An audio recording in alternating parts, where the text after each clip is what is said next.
Let's talk about Ugin the Spirit Dragon. Now, Ugin's an interesting character in Magic history because while we know a lot about him now, from the time of Future Sight through the original Fate Reforged, we didn't really know exactly who Ugin was. It was all a mystery that was revealed in the original Tarkir block. So Ugin was originally a Dominarian elder dragon like Nicol Bolas, Chromium Ruel, all of those guys. He was twinned with Nicol, which was Nicol Bolas's original name, and failed to see his brother's growing cruelty. When he did, his planeswalker spark ignited, and he left Dominaria for a long time.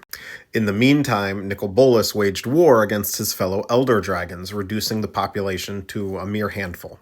When Ugin returns and sees what Bolas has done, Bolas becomes enraged that his brother has attained a power beyond him. Now, from Bolas's point of view, this is when his Planeswalker spark ignited. But there are hints that maybe he used the Elder spell to steal one from a demonic Leviathan Planeswalker he had a duel with. Regardless, Bolas ends up chasing Ugin down through the multiverse and kills him in the Meditation Realm. But Ugin reforms, which is where he sort of gets this spirit dragon aesthetic.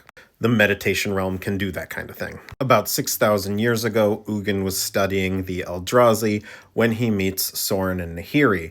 They all agree to try and contain the Eldrazi, and they go to Nahiri's home planet of Zendikar and spend 40 years building a Hedron network that combines all of their power in order to imprison them. To stop his brother, Ugin partners with the Planeswalker Sphinx Azor, the same one who founded the Guild Pact on Ravnica. Azor puts his Planeswalker spark in the Immortal Sun in an effort to trap Bolas on Ixalan. Except Bolas finds out, so he surprises Ugin on Tarkir and kills him. A millennia later, his spirit appears to Sarkhan Vol when Vol is in the Eye of Ugin. Watch Sarkhan's whole thing for that. I have a video about it. And it drives Sarkhan to go to Ugin's resting place, where Vol travels back in time and successfully saves Ugin, cocooning him in these Hedrons. And Ugin is saved in the Dragon's timeline, which is the current real timeline. With his brother not knowing he's alive, Ugin tries to deal with the Eldrazi, but the Gatewatch get in the way. And in the background, he plots a way to stop Bolas and imprison him in the Meditation Realm. This plan is ultimately successful, and after War of the Spark, he traps Bolas on the Meditation Realm, now the Prison Realm.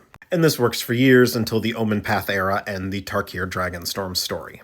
Now, why does Ugin trap Bolas? Because Bolas has already come back to life once because of the Meditation Realm, just like Ugin did. You see, after Bolas defeats Ugin, he, a few centuries later, himself gets killed with his consciousness in the Meditation Realm while his physical body is destroyed. He's sort of trapped behind a time rift on Dominaria and is able to come back to life in a real body. Now let's talk about Ugin for a bit.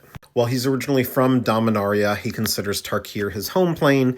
He came to Tarkir while it was still newly formed, and sort of the draconic essence of the plane resonated with him very fiercely. And from this union, the dragon storms were born that created the dragon broods we know.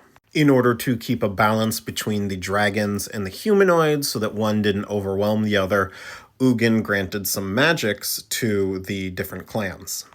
The manifest mechanic is a big one, but things like his ghost fire, which is an invisible flame that transcends color, he gifted this to like the Jeskai, that if they master these certain martial arts, namely their white, red, and blue magic, they'll be able to use ghost fire. And in general, for a long time, it worked. There was a balance, and it wasn't until Ugin was defeated that things went out of whack. Because he is inextricably tied to the dragon storms, his death and his recovery caused them to do weird things. Like when he died in one timeline, the storms died out too. And when he was injured in the other timeline, they went out of control. And then without his interference, the Storm Nexus ritual modified the dragon storms to cause what we see in Tarkir Dragonstorm.